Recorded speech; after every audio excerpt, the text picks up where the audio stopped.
Bonjour et bienvenue à votre bulletin de nouvelles du 5 mai 2025. En manchette, aujourd'hui, on vous revient sur les activités qui ont eu lieu en fin de semaine. Donc, en premier lieu, on vous parle du marché printanier qui a attiré plusieurs visiteurs à l'île du Pas. Regardons quelques images de cet événement.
Et maintenant, en deuxième partie, on vous présente l'hommage aux bénévoles. La première fois, on va vous parler de le curé de Lanoraie qui a fait un court discours.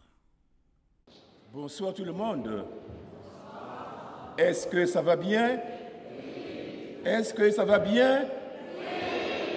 Êtes-vous beaux et belles? Amen.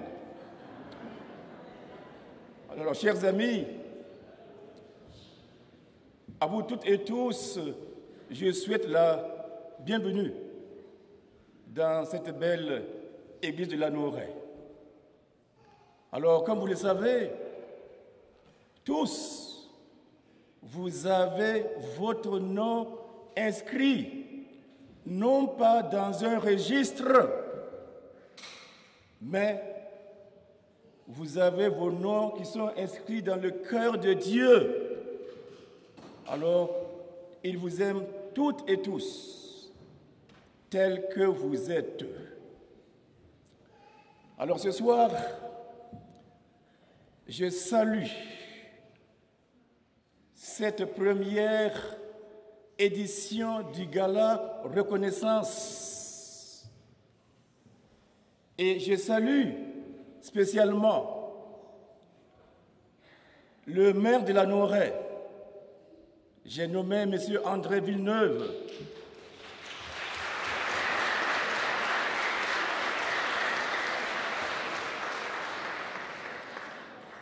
qui, avec son équipe, a bien organisé cette première édition du Gala Reconnaissance. Alors, c'est avec joie que je salue et bénis cette première édition. Longue vie et succès à cette belle initiative du Gala Reconnaissance. Alors, évidemment, je salue et félicite tous les nominés, sans exception, et spécialement ceux et celles qui seront retenus comme lauréates et lauréats. Alors maintenant, pour terminer, avant de laisser la parole à Monsieur le maire, alors je vous dis ceci. Tigidou, lai lai. Tigidou, lai lai.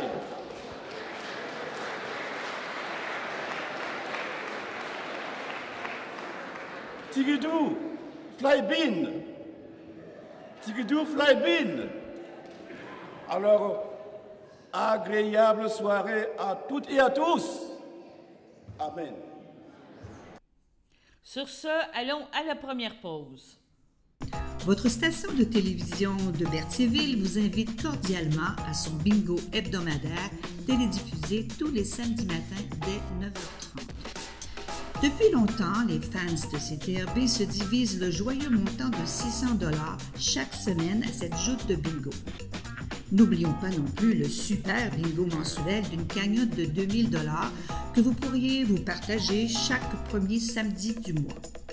Un moment de fébrilité qui pourrait devenir payant pour plusieurs d'entre vous. Pour vous procurer ces fameuses cartes de jeu, les dépositaires participants sont à Berthierville, le dépanneur Formule 1, la station-service Arnois sur le boulevard Gilles Villeneuve, le marché IGA Extra Famille Mont-d'Or sur la rue Gabrielle Brissette, le marché Métro Boucher sur la rue Notre-Dame et la pharmacie Proxime sur la rue Frontenac. À Saint-Ignace de Loyola, le dépanneur Proxy sur la rue de la Traverse, la boucherie Aldo sur le rang Saint-Michel. C'est donc un rendez-vous hebdomadaire chaque samedi matin à 9h30 sur les ondes de CTRB, votre télévision locale et régionale, celle-ci toujours en haute définition. Toute l'équipe de CTRB vous remercie de votre fidélité et vous souhaite bonne chance.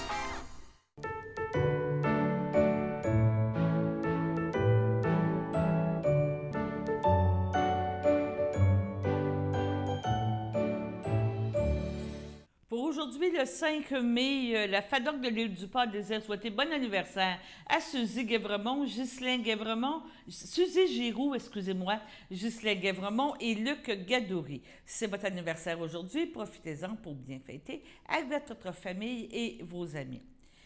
On revient sur l'événement qui a eu lieu l'événement qui a eu lieu vendredi soir à Lanoret, donc une soirée spéciale pour honorer les bénévoles de la municipalité. Mais le maire André Villeneuve a tenu en personne à honorer deux personnes en particulier. On parle de Rita Mondor qui a été religieuse. Écoutons M. Villeneuve parler de cette personne. Monsieur le curé, et à vous ainsi qu'aux membres du Conseil de la Fabrique de nous recevoir en ce lieu chargé d'histoire et de souvenirs. Mesdames, Messieurs, bonsoir. Permettez-moi de saluer tout particulièrement les membres du Conseil municipal qui sont présents ce soir. Alors, Madame la Pro-Maire, Lynne Clermont, Madame Marie-Ève Mondor, Madame Lucie Ouellette et aux conseillers, donc M. François Boisjoli. Et je ne sais pas si M. Lavallée est ici, Martin, s'il veut se manifester. Donc, ça va. Alors, voilà. Salutations particulières aussi à toutes et à, comme M. le curé l'a dit tantôt, à toutes et à tous les nominés de ce gala reconnaissance, première édition 2025. Cette soirée, elle est pour vous. Alors, je déclare officiellement le gala ouvert. Et pour débuter cette soirée reconnaissance, permettez-moi de rendre hommage à deux grandes dames qui ont façonné de manière extraordinaire notre communauté et que nous puissions ce soir, comme communauté, les remercier de belle façon et inscrire leur parcours dans notre mémoire collective. Commençons d'abord par Sœur Rita Mondor.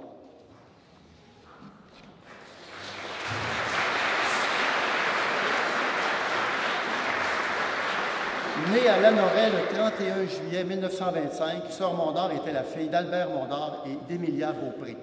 Elle grandit dans cette communauté avec ses frères et sœurs, Aline et Georges Albert. Son parcours scolaire se déroula au couvent des Sœurs de la Providence de Lanoret. Elle poursuivit ses études à l'école du couvent Notre-Dame de Joliette avant d'embrasser la vie religieuse au sein des Sœurs de la Providence, devenant Sœur Louise Émilia.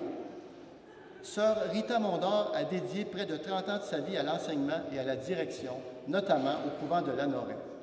De 1945 à 1960, elle enseigna au primaire, où elle portait une affection particulière à ses jeunes élèves. Son rôle dépassait celui d'une femme religieuse. Elle était une figure maternelle pour eux. De 1960 à 1974, elle prit la direction de l'élémentaire et du secondaire. Son sens de l'organisation l'amena à la fonction de supérieure à la Providence Saint-Joseph de Joliette, de 1974 à 1980.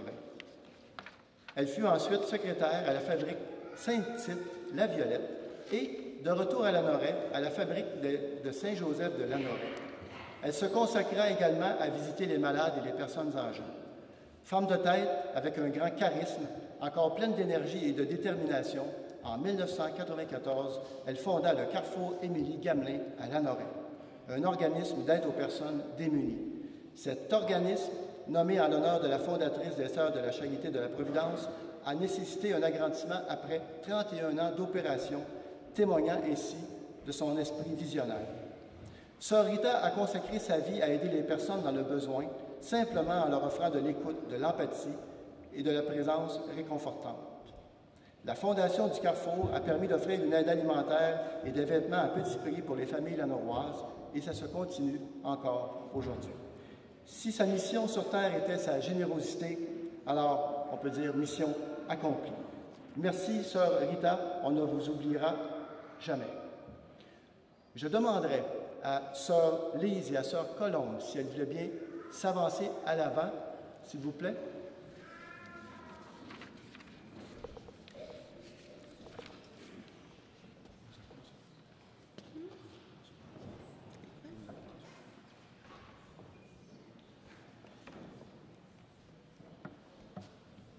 Ah, oui. OK.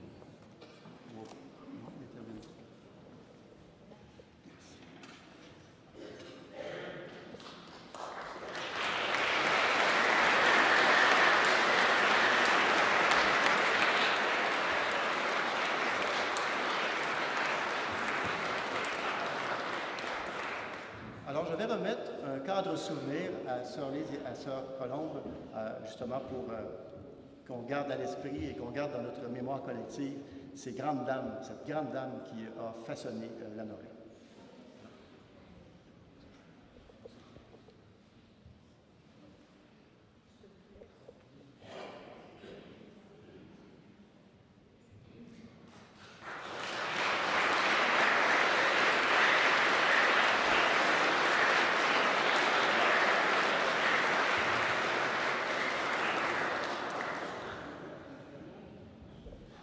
La deuxième personne hommagée personnellement par M. André Villeneuve est Aïda Demers. Écoutons M. Villeneuve. Maintenant, une autre grande dame qui a façonné Lanoraie, et j'ai nommé Mme Aïda Demers.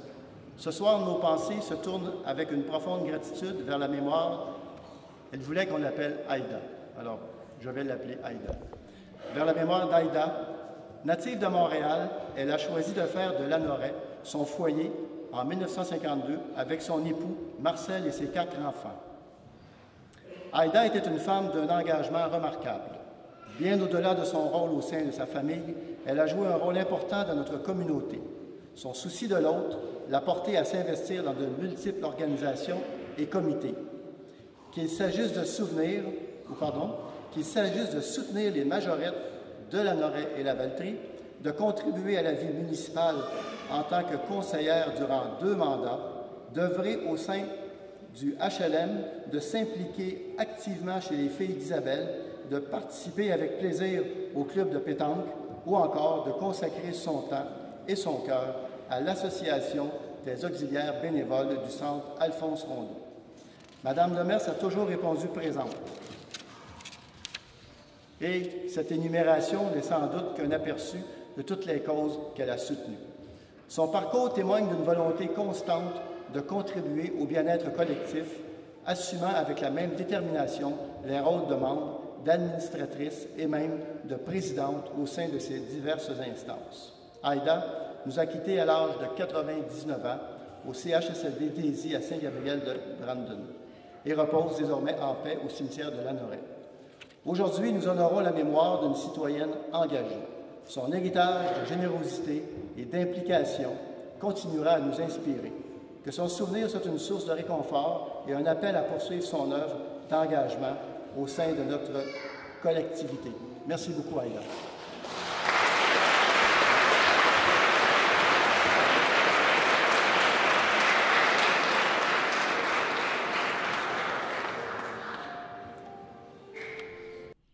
Donc, demain, nous vous présenterons la grande, on pourrait dire gagnante, là, celle qui a reçu le prix coup de cœur lors de cet événement. Maintenant, on vous parle de la Sûreté du Québec qui cherche à retrouver 2 personnes. La première personne, c'est Shanna Aubin, 15 ans, de Joliette. Shani Aubin a été vue la dernière fois le 1er mai en soirée près du boulevard Manceau à Joliette. Elle se déplace à pied et pour avoir sollicité des transports. En plus de la ville de Joliette, elle pourrait se trouver ailleurs dans l'Anaudière. Ses proches ont raison de craindre pour sa santé et sa sécurité. Elle mesure 4 pieds 1 pouce, 88 livres, cheveux noirs courts, les yeux bleus. Particularité, elle porte des faux cils et des grosses lunettes de soleil. Toute personne qui apercevrait Shani Aubin est priée de communiquer avec le 911. De plus, toute information pouvant permettre de retrouver cette adolescente peut être communiquée confidentiellement à la centrale de l'information criminelle de la Sûreté du Québec au 1-800-4264. Et une autre personne, on parle de Alia Kelly Molina, 17 ans, de Saint-Thomas, qui a été vue pour la dernière fois, elle aussi, le 1er mai, en soirée, près du centre hospitalier à Joliette. Elle se fait appeler Rosa et pour avoir sollicité des transports. En plus de Lavaltrie, Laval, Lanaudière et la Montérégie, l'adolescente pourrait se retrouver à Montréal et Toronto. Ses proches ont des raisons de craindre pour sa santé et sa sécurité. Elle mesure 5 pieds 5 pouces, 122 livres, cheveux noirs, yeux bruns. La dernière fois qu'elle a été vue, elle portait un pantalon de jogging gris clair avec des lignes noires vis-à-vis les poches, un chandail noir à manches longues et des souliers blancs Adidas. Toute personne qui apercevrait Mme Alia Kelly Molina est priée de communiquer avec le 911. De plus, toute information permettant de la trouver pourrait être communiquée confidentiellement à la centrale de l'information criminelle de la Sûreté du Québec. On parle du 1-800-659-4264. Sur ça, allons à la pause. Voici une plaque porte-clés des amputés de cœur. Quand vous utilisez une plaque porte-clés, vous protégez vos clés. Si vous les perdez, la personne qui les trouvera pourra appeler au numéro au dos de la plaque. Ou les déposer dans une boîte aux lettres. Puis, les amputés de guerre vous retourneront vos clés. Gratuitement! Commandez vos plaques porte-clés aujourd'hui à amputédeguerre.ca. Et améliorez la vie des personnes amputées comme moi. Merci.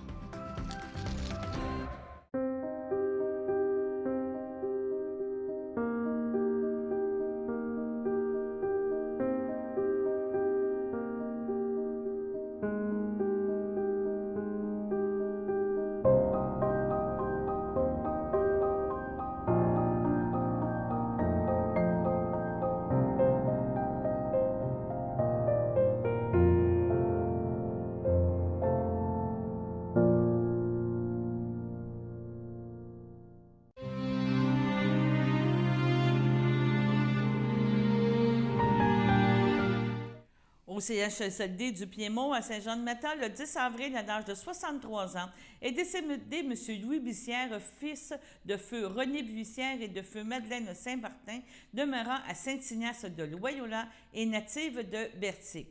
Il laisse dans le deuil ses enfants, Laurie Buissière et son conjoint Georges Barrette, Simon Buissière et sa conjointe Frédéric Barrette-Perrault, ses petits-enfants Romane et Laurier Buissière, Vince et Donovan Barrette, ses frères Régent Buissière, Jocelyne Descamps, Sylvain Buissière, les enfants de Régent, Stephen, Jason, Jeff Buissière, les enfants de Sylvain, Alison Kelly et Danica Buissière, ses oncles et tantes, autres parents et amis. La famille vous rencontrera au complexe F-Thériault pour une liturgie à la chapelle à compter de 14h30. Au CHDN, le 27 mars, à l'âge de 84 ans, est décédé M. Jean-Guy Clément, époux de feu Monique Rondeau, demeurant à Saint-Ignace de Loyola. Lui a précédé son fils Hugo Clément.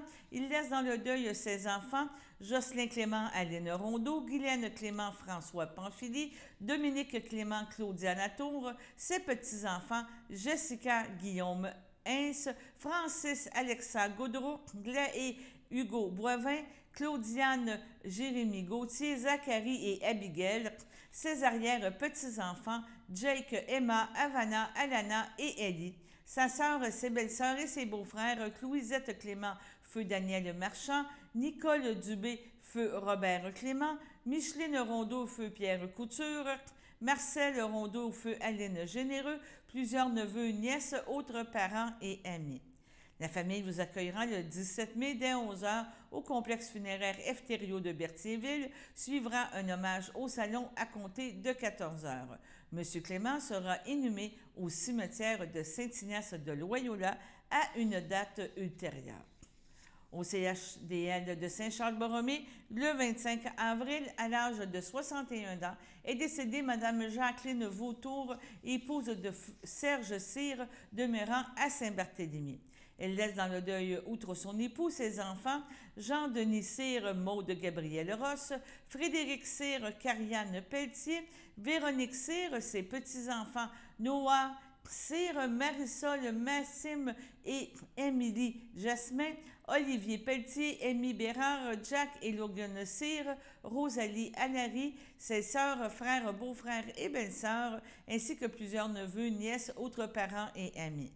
La famille vous accueillera le dimanche 18 mai dès 13h au complexe funéraire Efterio de Berthierville. Suivra un hommage au salon à compter de 16h. Au CHDL de Saint-Charles-Borromée, le 27 avril, à l'âge de 62 ans, c'est bien ça, est décédée Mme Joanne Bourassa, conjointe de Sylvain Pilote demeurant à Berthierville.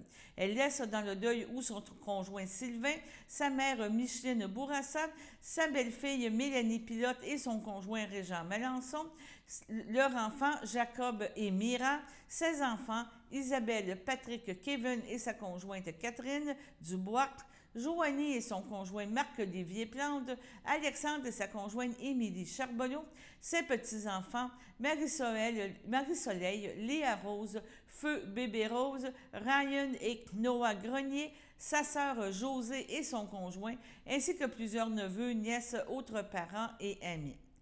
La famille vous accueillera le samedi 24 mai dès 14h à la chapelle du complexe Efterio, où un hommage sera rendu à compter de 15h30. À son domicile de Blainville, le 28 février, à l'âge de 67 ans, est décédé M. Michel Djelly, conjoint de Mme Muriel Bélanger, fils de feu Jean-Claude Djelly et de Mme Solange Boivin. Il laisse dans le deuil, outre sa conjointe, sa sœur Danielle Djelly, feu Claude Lamarre, ses beaux-frères et belles-sœurs Lisette Louis-Marie Dallaire, Madeleine Gilles Hudon, Marcel Dominique Turgeon, Éric René Dinel, ses neveux et nièces, Julie Lamarre, Catherine Lamarre, Éric, Isabelle Dallaire, Mathieu Dallaire, Julie, Caroline Hudon, Kevin, Valérie Hudon, Stéphanie Hudon, Jonathan, Daniel Bélanger, Jason, Rachel Bélanger d'Island et Émilie Bélanger, Frédéric Guillaume Bélanger, Sandra, ainsi que plusieurs autres parents et amis. La famille vous accueillera le 24 mai dès 14h au complexe funéraire Efterio, où un hommage aura lieu à 15h. Au CHSLD Parfila-Ferland, le 30 avril, à l'âge de 76 ans, est décédé M. Charles Dubé, époux de Mme Francine Lambert, demeurant à Berthierville. Il laisse dans le deuil, outre son épouse, son fils Danny Dubé, Sonia Préville, ses petits-enfants Mathis et Mégane Dubé, ses filleuls Dominique Lambert, Nadia Coulombe, Serge Dubé, ses frères, sa sœur, son beau-frère Mario Dubé, Madeleine Dumais, Jean Dubé, Gisèle Blot, André Dubé, Jean-Claude Lebrun, feu Geneviève Dubé, ses beaux-frères et belles-sœurs de la famille Lambert, plusieurs neveux, nièces, autres parents et amis. La famille tient à remercier le personnel du 4e étage de la résidence Parfila-Ferland pour les bons soins à M. Dubé. La famille vous accueillera le dimanche 25 mai de 11h à 14h au complexe funéraire Efterio de Berthierville, où les cendres seront aussi inhumées au columbarium et la cérémonie, la liturgie aura lieu à compter de 14h. Donc, c'était votre bulletin de nouvelles pour aujourd'hui. Allons maintenant à la météo.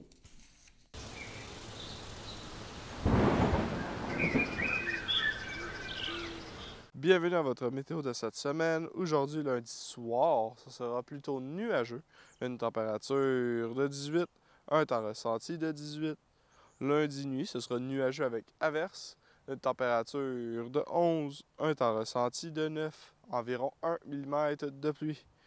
Mardi matin, ce sera de la faible pluie, une température de 12, un temps ressenti de 10, environ 1 à 3 mm de pluie. Mardi après-midi, ce sera de la faible pluie, une température de 19, un temps ressenti de 20, environ 1 mm de pluie. Mardi soir, ce sera plutôt nuageux, une température de 18, un temps ressenti de 18. Mardi nuit, ce sera nuageux avec averse, une température de 13, un temps ressenti de 12, moins de 1 mm de pluie. Et voilà, c'était tout pour votre météo.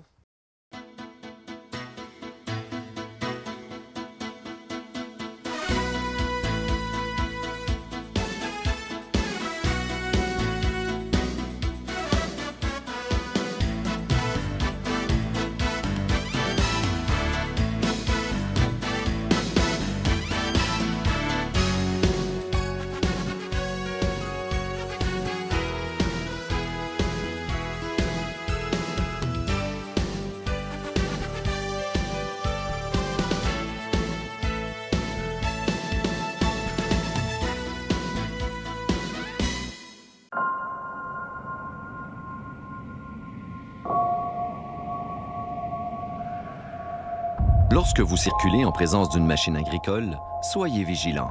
Vous devez connaître les principales contraintes liées à la conduite d'un tel véhicule pour mieux comprendre ses manœuvres et adopter une conduite sécuritaire. Partager la route, c'est votre responsabilité. Les machines agricoles circulent généralement à moins de 40 km/h. Soyez patient. Elles sont souvent très larges et longues. Elles occupent parfois un peu plus que la largeur de la voie de circulation et peuvent nuire à la visibilité des autres usagers. La plupart des machines ou leurs équipements ne sont pas équipés de feux de changement de direction. S'ils existent, il faut être attentif à ce qu'ils nous indiquent. Notez qu'il leur est illégal de circuler sur l'accotement. Les machines agricoles sont équipées d'un panneau avertisseur fluorescent en forme de triangle qui indique qu'elles circulent à une vitesse maximum de 40 km/h. Vu la grosseur de ces équipements, le conducteur ne voit pas les autres véhicules circulant derrière lui. C'est pourquoi vous devez être doublement prudent.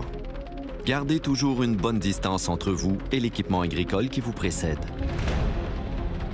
En restant loin derrière, vous serez en sécurité et aurez ainsi une meilleure vision de la route. Vous pourrez voir à temps les panneaux de signalisation ou même une situation imprévue.